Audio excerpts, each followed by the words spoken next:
내게 가능한 것이 아니라 약한 자들을 위하여입니다. 내게 가능한 것들이 있죠. 하지만 내게 가능하다고, 그런 권리와 자유가 있다고 모든 것들을 누리는 것이 나쁘지는 않습니다. 하지만 그것이 만들어내는 파생되는 결과에 대해서 무지하거나 아니면 그것들에 대해서 애써 눈 감아 버리는 그것은 위험합니다. 왜냐하면 내게 가능하고 내게 자유가 있다고 행하는 것이 혹여나 우리 공동체 안에서 믿음의 약한 자들, 그 사람들의 양심에 영향을 끼치고요, 그 사람들의 양심에 영향을 끼친다는 건 그들이 해서는 안 된다고 생각하는 거예요.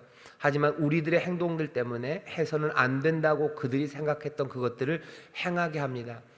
그러면 그건 죄가 된대요. 그건 멸망으로 간답니다. 여기 묘한 게 있어요.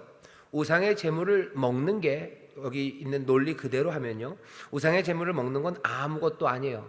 하지만 이건 정말로 우상의 제물이고요, 이것을 먹는 것은 하나님 앞에 죄가 된다고 내 양심이 말하는데도 불구하고 그것을 먹는 것은 그건 죄입니다. 이건 노골적인 거죠. 이게 잘못인 줄 알아요. 잘못인 줄 안 게 사실은 정말 잘못은 아니에요. 하지만 잘못인 줄 알고서 그 일을 합니다. 그러면 그것은 죄라고, 그것을 멸망시키는 것이라고. 왜냐하면 내가 알면서도 잘못 안 거지만 그게 사실은 사실이 아니지만 그래도 해서는 안 돼요. 그런데도 내 양심에 거리끼면서도 그것을 합니다. 그것은 양심 앞에 어그러지는 거예요. 그리고 그것이, 그 양심을 하나님이 보고 계시는데도 불구하고 하나님을 가볍게 여기는 겁니다. 문제는 먹는 것 자체에서 문제가 아니라요, 하나님 앞에서, 내 양심 앞에서 이게 죄인 줄 알고 하는 것, 그것들은 위험합니다. 왜? 그건 반역의 마음이에요. 그건 하나님을 무겁게 여기는 게 아니기 때문입니다. 바울이 여기서 그렇게 얘기를 하죠. 지식이 있는 내가, 10절입니다. 우상의 집에 앉아 먹는 것을 누구든지 보면 그 약한 자들의 양심이 담력을 얻어요. 양심에 따라가 아니라 하나의 힘, 영향을 받습니다. 그래서 어찌 우상의 제물을 먹게 되지 않겠느냐. 우상의 제물을 먹어요. 그러면 네 지식으로 그 약한 자가 멸망하나니 그는 그리스도께서 위하여 죽으신 형제라. 먹으면 안 된다고 생각하면서도 남들을 보면서 담력을 얻어서 그걸 먹게 된 사람들, 그 사람들은 죄를 지은 겁니다. 그 사람들을 악한 자, 멸망하게 된다고, 그 약한 자들이 멸망한다고 말합니다. 그러니 조심해야 돼요. 그러니 내 자유와 내 권리에 대해서 다시 한번 생각해야 됩니다. 오늘 말씀을 7절부터 천천히 보시죠. 그러나 이 지식은 사람마다 가지지 못하여 어떤 이들은 지금까지 우상에 대한 습관이 있어 우상의 제물로 알고 먹는 거로 그들의 양심이 약하여지고 더러워지느니라. 설명이에요. 알고 먹는 사람들이 있어요. 알고 먹는다는 건 이건 잘못인 줄 알아요. 그렇게 알고 먹는 사람이 있습니다. 뭔가를 좀 제대로 아는 사람들, 바울은 확신합니다. 앞에 말한 것처럼 오직 하나님은 한 분이에요. 우상은 아무것도 아니에요. 그러니 나는 담력으로 얼마든지 그 고기, 그 재물 먹어도 된다고 알고요. 바울이 보았을 때 바울의 그 생각은 지식입니다. 맞는 이야기예요. 우상은 헛것이니 고기는 먹어도 됩니다. 하지만 모든 사람들이 그렇게 생각하는 건 아닙니다. 내 양심은, 바울의 양심은 먹어도 돼요. 하지만 여기 약한 양심들이 있어요. 그들은 먹으면 안 된다고 생각해요. 우상에게 먹었던 습관이 있는 사람들이에요. 이 얘기는 적어도 바울은 깨달아서고요, 어떤 사람들은 우상의 제물을 먹는 게 뭔지 전혀 모르는 사람들이 있어요. 그냥 고기가 고기지 하는 사람들이 있어요. 하지만 우상의 제물을 먹는 습관이 있는 사람들은 그 고기가 아닌 걸 아는 사람들입니다. 그 고기를 먹는 그 일이 일련에 연결된 것들이 뭔지를 알아요. 그 음습한 습관들이 뭔지를 알아요. 거기에서 펼쳐졌던 온갖 난잡한 일들과 거기에서 일어났던 기괴한 역사들, 거기에서 일어났던 여러 가지 음란한 일들과, 그리고 거기서 부추기고 거기서 술 먹고 행했던 온갖 악한 일들이 이 고기에 그대로 담겨져 있음을 압니다. 왜? 이 사람들은 우상 먹는 습관이 있었어요. 그게 뭔지 알아요. 그러니 이 사람들에게는 더더군다나 고기를 먹는다는 건 7색 8색을 할 일이에요. 이건 안 돼요 라고 말하는 사람이 있습니다. 물론 그것들, 그 경험과 그 습관들이 있었음에도 불구하고 이제 그 지식을 알아서요, 그 모든 것들은 아무것도 아니야, 하나님만이 하나님이고 그건 헛된 것에 바쳤으니 이것들은 몽땅다, 내 삶에 더 이상 영향을 끼치지 못한다고 그 양심이 강해져진 사람들이 있어요. 강해진 양심이죠. 이제 별것 아니에요. 먹어도 되겠다라고 생각하는 양심을 가진 사람이 있는가 하면 아닌 사람도 있습니다. 고기를 먹고 안 먹고, 먹어도 된다 안 먹는다에 대한 아주 간단한 문제가 아니에요. 그 문제를 대하는 여러 양심이 있다는 겁니다. 바울이 보았을 때 적어도 한 3개, 4개 정도의 양심이 있어요. 제일 바람직하고 바람직하다고 그래야 되나요? 이 문제에 대해서 가장 자유로운 사람들은요, 우상을 먹었던 습관도 없어요.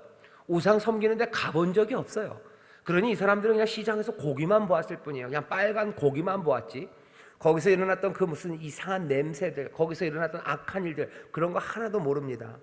우상을 섬겼던 습관도 없고요. 그리고 또 배운 것이 하나님은 한 분이시고 우상은 헛것임을 아는 사람들이에요. 그 사람들에게 있어서 고기를 먹는 것에 대한 양심은 아주 단순하고 분명합니다. 얼마든지 먹어도 돼요.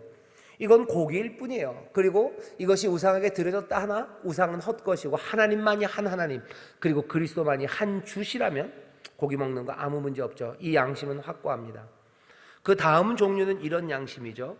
우상을 섬기는 습관은 있었어요. 하지만 이제 제대로 압니다. 내가 배운 것이 있어요.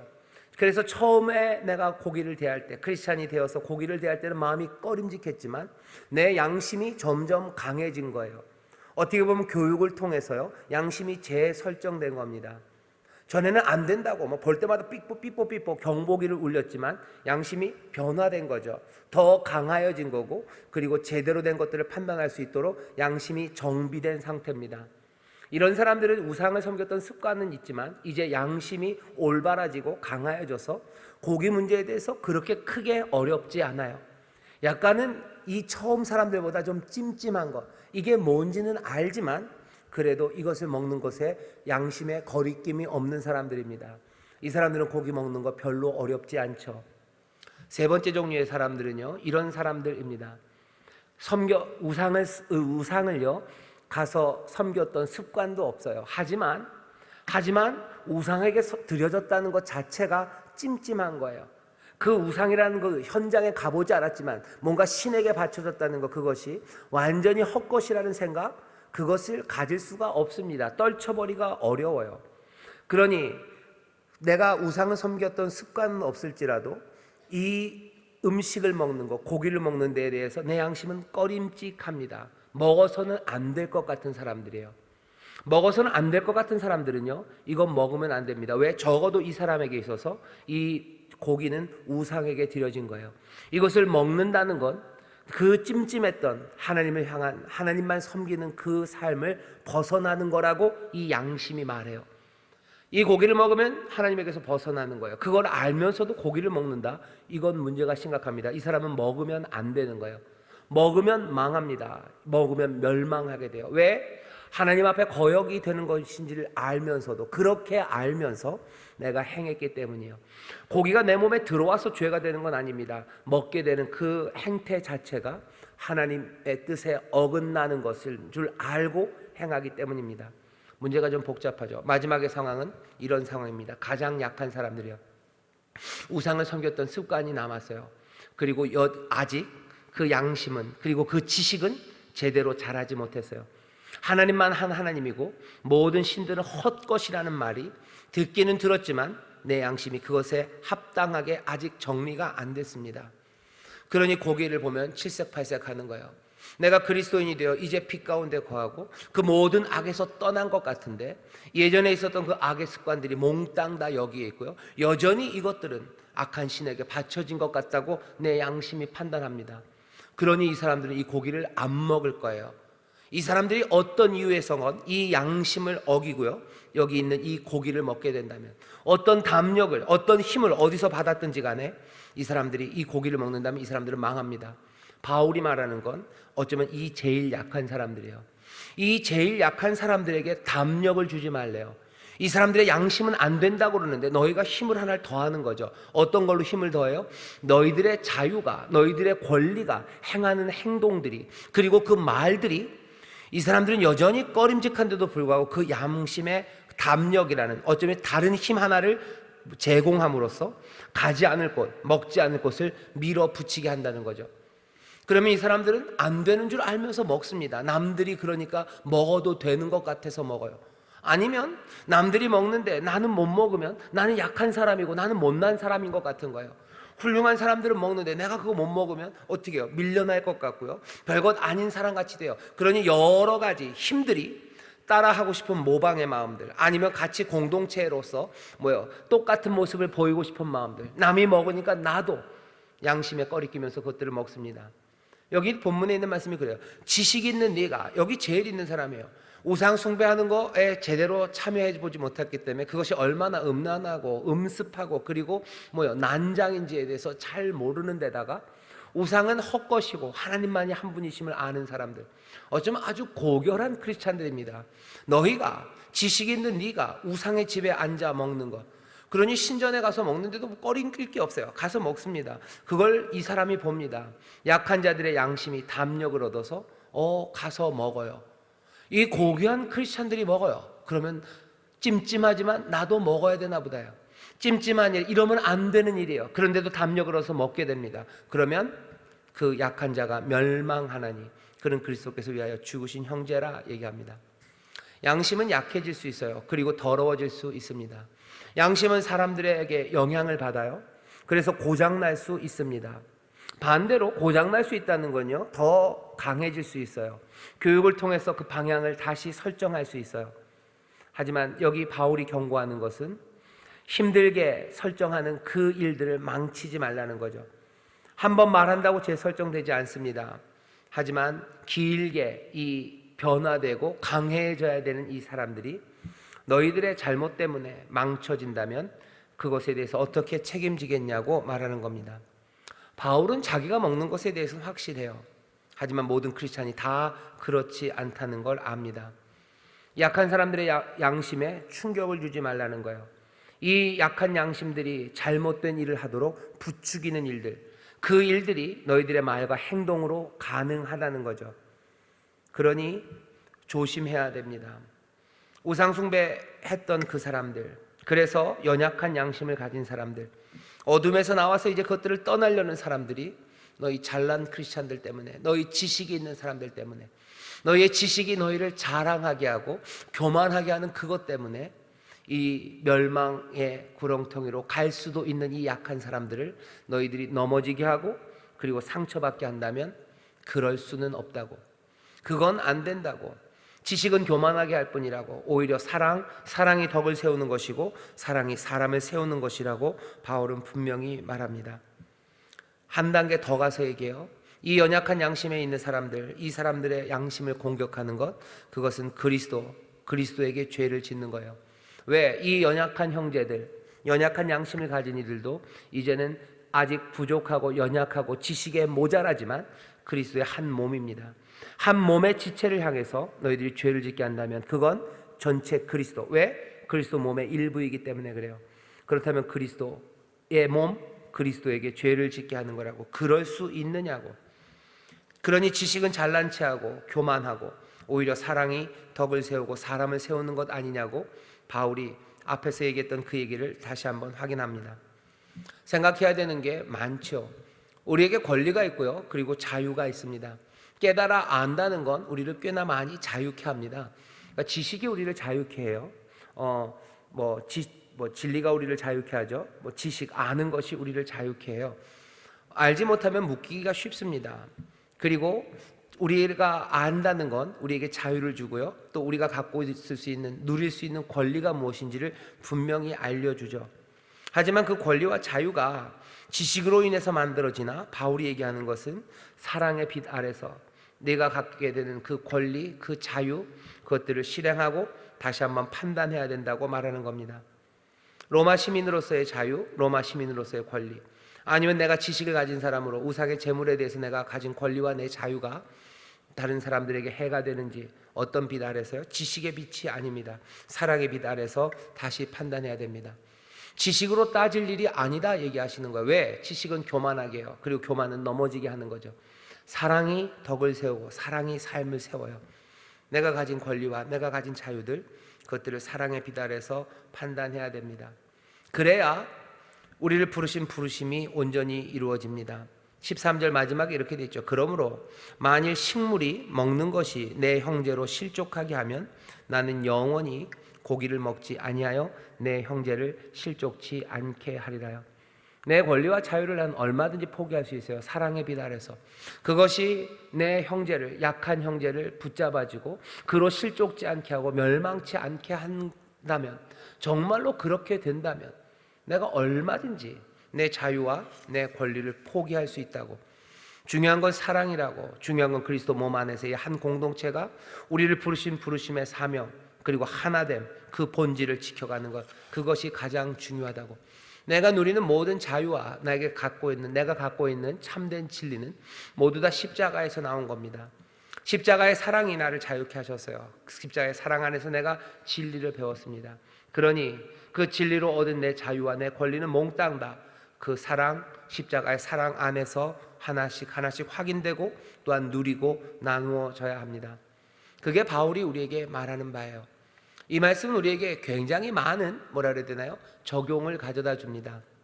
우리가 권리가 많죠. 아버지는 아버지로서의 권리가 좀 있습니다. 그리고 아버지의 자유함이 있어요.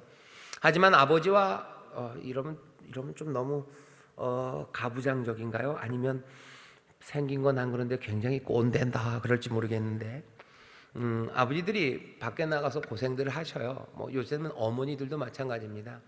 어느 가정을 보면 뭐 엄마들이, 그렇죠? 엄마들이, 여자분들이 가게를 책임지는 가정도 있습니다. 하지만 뭐 그렇게 이러면 또 꼰대 소리를 듣나요? 아직은 그렇게 많지는, 그러니까 숫자로 따지면 뭐 반은 안 될 거라고 생각합니다. 혹시 반을 넘었으면 저한테 얘기를 해주셔요. 가정을 책임진 가장들이 있습니다. 가장들이 한 수고가 있어요. 분명히 거기에 대해서 그들이 갖고 있는 권리 그리고 자유가 있습니다. 그러니까 어느 정도는 이 얘기죠. TV 리모컨에 대해서요, 지분과 권리가 있다면 분명히 가장에게 있는 게 맞습니다.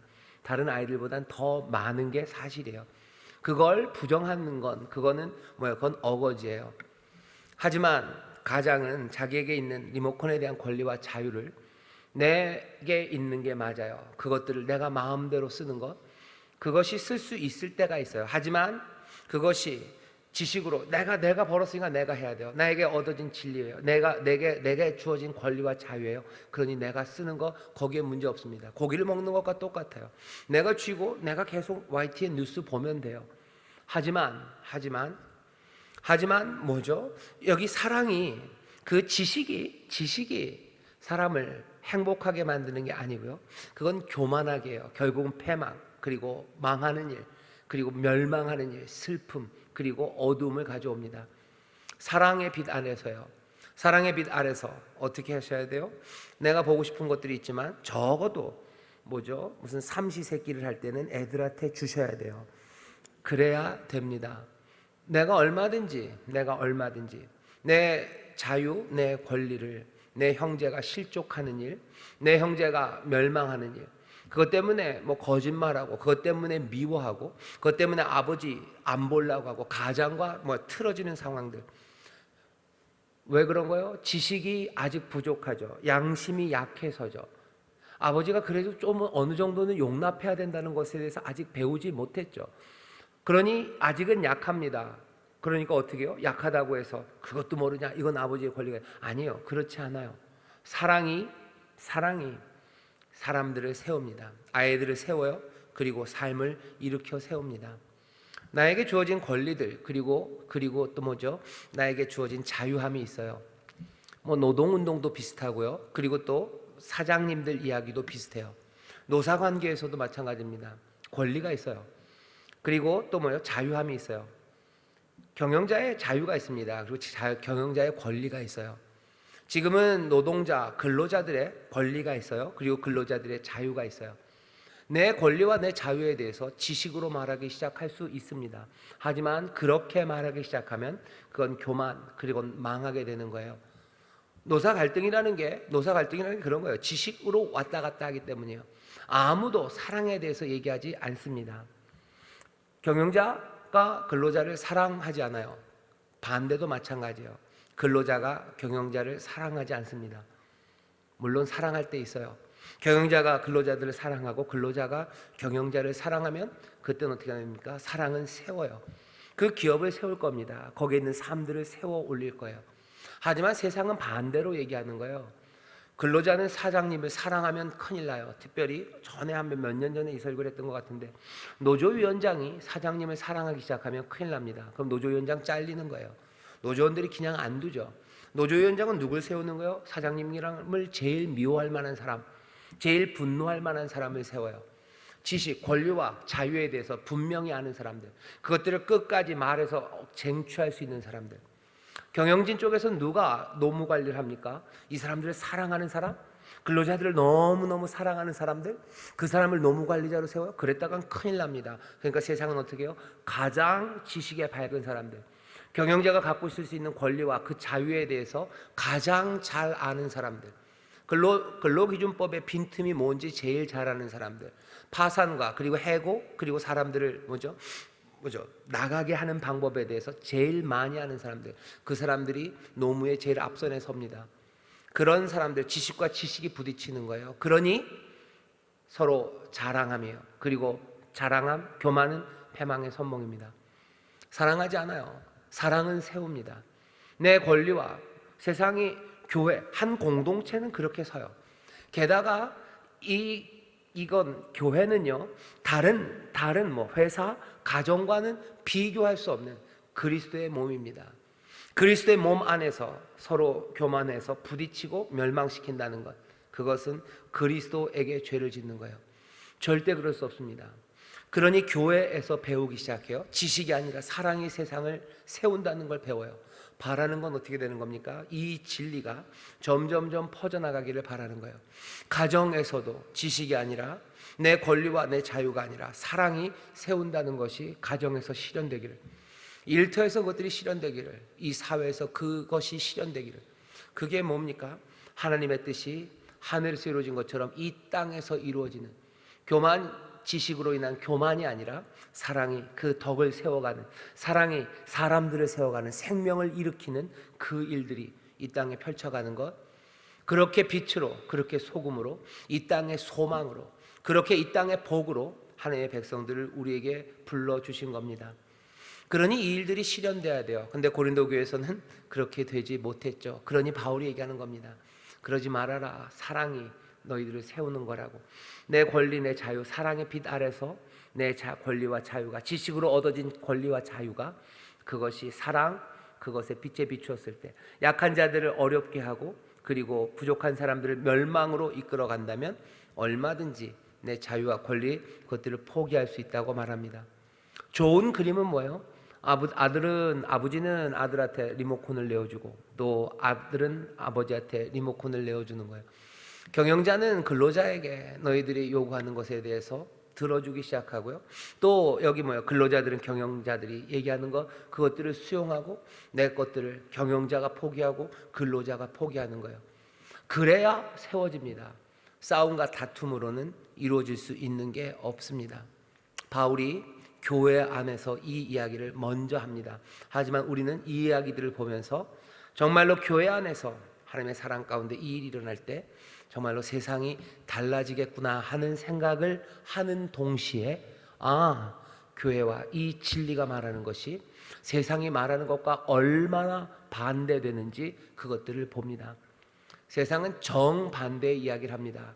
그러니 하나님의 진리와 세상이 부딪히는 거예요. 세상은 양보하라고 안 하죠. 네 것을 찾으라고 얘기해요. 끝까지 해서 네 것을 찾아야 돼요. 투쟁해야 돼요. 네 지식으로, 그리고 아는 것으로 얻게 된 권리와 그리고 그 자유함을 놓치지 말라고 얘기합니다. 교회가 그러니 근로자에게 너희들이 얻은 권리와, 당신들이 얻은 권리와 자유, 그것들을 포기해야 됩니다 라고 말하면 보수 반동이에요. 교회는 늘 그래서 보수 반동 소리를 들었어요. 그런 말을 들었던 이유는 근로자들에게만 그 얘기를 했기 때문이에요.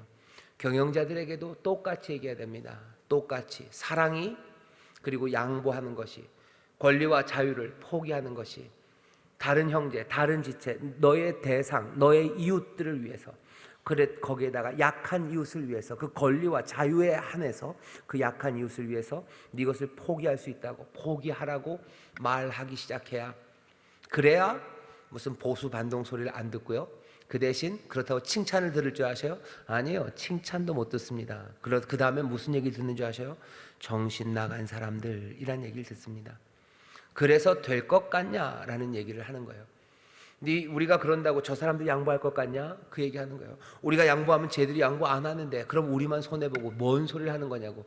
교회는 맨 헛소리만 한다고. 예수의 사람들이 진리를 말할 때 세상이 환영할 거라고 생각하지 마셔요. 분명히 생각해 보면, 그리고 은혜의 빛 아래서 보면 주님이 하시는 말씀이 맞습니다.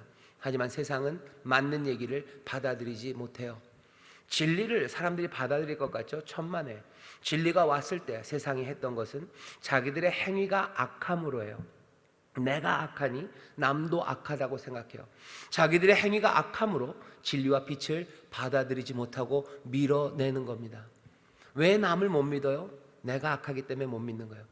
선하고 착한 아이들은요, 믿습니다. 꼬맹이들 중에서도 아주 순진하고 착한 애들이 있어요. 걔네들은 뭐 이렇게 사탕을 이렇게 주고 받고 하는데요, 뭐 꺼리낌이 없어요. 먼저 주는 거 얼마든지요. 하지만 가끔 가다가 영악한 녀석들이 있어요. 그러면 먼저 안 줘요. 받은 다음에 주겠다는 거예요. 영악한 아이들이 있습니다.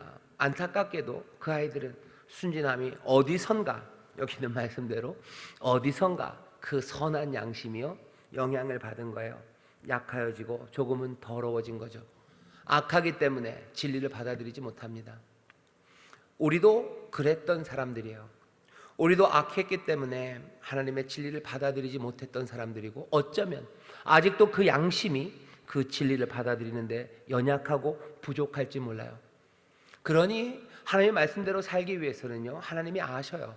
그러니 너희의 굳은 마음을 제하고 선한 마음, 부드러운 마음, 단단한 마음이 아니라 너희들에게 선한 마음을 주겠다고, 내 신을, 내 영을 너희에게 두겠다고 얘기하시는 것. 그렇게 하나님의 특별하신 은혜가 우리 가운데 임해서 우리로 하여금 우리의 연약함과 악함 그것 대신에 우리에게 은혜를 부으시고 우리를 부드럽게 하셔서 이 진리를 어느 순간인가 그냥 받아들이게 하시는 겁니다. 그러면 어떻게 해요? 그 진리에 합당하게 살아가야 돼요. 하지만 한번 부드러워진 마음이 계속 부드러웠으면 좋겠는데 단백질은 경화가 되는 거죠. 부드러웠던 마음들은 딱딱해집니다. 어느샌가 또 딱딱해져서 이렇게 저렇게 영향을 받아서 우리의 양심이 하나님 앞에 합한 마음이 되었다가 조금씩 멀어지기 시작하는 거예요. 그러니 은혜 받았을 때는 다 용서가 됩니다. 그리고 늘 즐겁고 행복해요. 하지만 어떤 때는 어떤 분들은 하나님이 은혜를 많이 주셔서 한 일주일, 어떤 분들은 은혜를 주시긴 주셨는데 그냥 살짝 그냥 뭐 시험하는 식으로 놔두셨나 봐요. 그러니까 얼마나 빨리, 뭐 한순간에, 1시간 안에, 10분 안에 그 마음이 뭐 단단해져서 어쩌면 이전에 약했던 그리고 더러워졌던 마음으로 가서요, 그 진리 따라 살아가지 못합니다. 양보하는 것 대신에 내 권리와 내 자유를 주장하기 시작하는 거예요.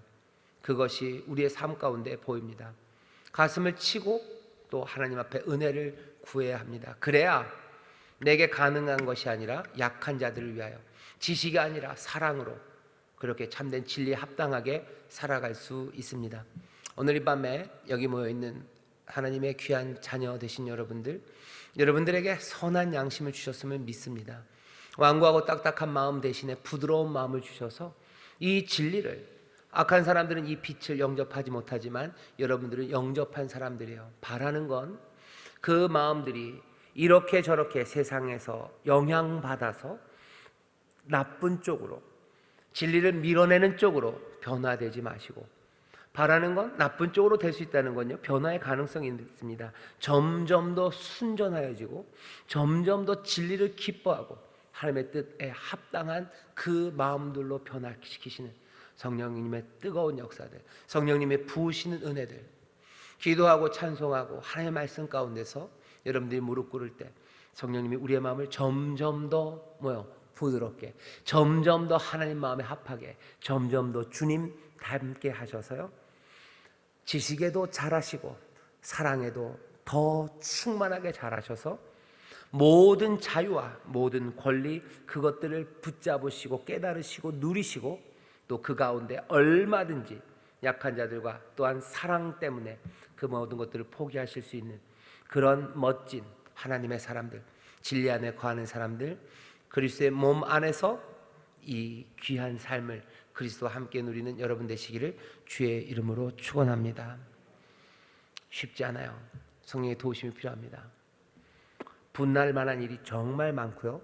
그리고 이게 뭔가 싶은 일들이 참 많은 세상을 삽니다. 하나님의 도우심을 구하셔요. 하나님의 도우심을 구하셔요. 성령의 도우심을 구하셔요. 오늘 이 밤에 하나님이 우리에게 은혜를 주셔서 우리의 있는 모든 분을 내어도 죄를 짓지 말래요. 해를 넘기지 말라고 하십니다. 분한 것들을 다 내려놓게 하시고 내 권리와 내 자유를 누리려는 그 마음들, 울끈불끈하는 그 마음들 대신에 사랑으로 우리를 채우시기를 함께 기도하셔서요. 우리 가운데 있는 많은 약한 사람들 그리고 부족한 사람들이 더 진리 안으로 가까이 오고요. 점점 더 그리스도의 양심으로 그리스도의 마음으로 변화되어가는 나도 그리고 여러분도 당신들도 우리 모두가 다 함께 그 마음에서 하나 되어가는 우리가 되기를 주의 이름으로 축원합니다. 기도하겠습니다. 하나님 감사합니다. 우리가 듣게 되는 진리가 세상에서 얼마나 어리석은 것으로 치부되는지 우리도 압니다. 우리의 마음이 완악하고 우리의 마음이 굳고 우리가 악했을 때는 그 진리의 빛을 미워할 수밖에 없고 무시할 수밖에 없고 외면할 수밖에 없습니다. 하지만 이제 우리의 마음을 부드럽게 하시고 우리에게 사랑과 은혜를 부으시사 정말로 아버지의 마음, 그리스도의 마음을 주실 때 주가 말하셨던 그 진리가 우리에게 기쁨이 되고 얼마든지 감격하며 영접할 생명의 말씀이 되는 줄 믿사오니 성령님 이 시간 우리와 함께 하시고 우리의 마음을 또한 새롭게 하시사 주여 이 말씀대로 얼마든지 사랑의 빛 아래 내 권리와 내 자유함을 내려놓을 수 있는 이들, 성령의 부드럽게 하시는 그 역사 가운데 진리를 점점 더 분명하게 배워가는 하나님의 귀한 자녀들, 예수의 사람들이 되게 하여 주시옵소서. 성령의 도우심을 구합니다. 우리로 이 사랑 안에 충만한 이들 되어 세상을 정말로 세상 사람들과 달리 보고 세상을 주님이 보시는 것처럼 보고 세상을 향하여 주의 마음이 판단하시듯이 그렇게 판단하게 하시고 세상을 또한 끌어안을 때 주의 사랑이 끌어안으시는 것처럼 그렇게 끌어안는 예수의 사람들, 하나님의 자녀들 되게 하여 주옵소서. 감사드리며 예수님 이름으로 기도하옵나이다. 아멘.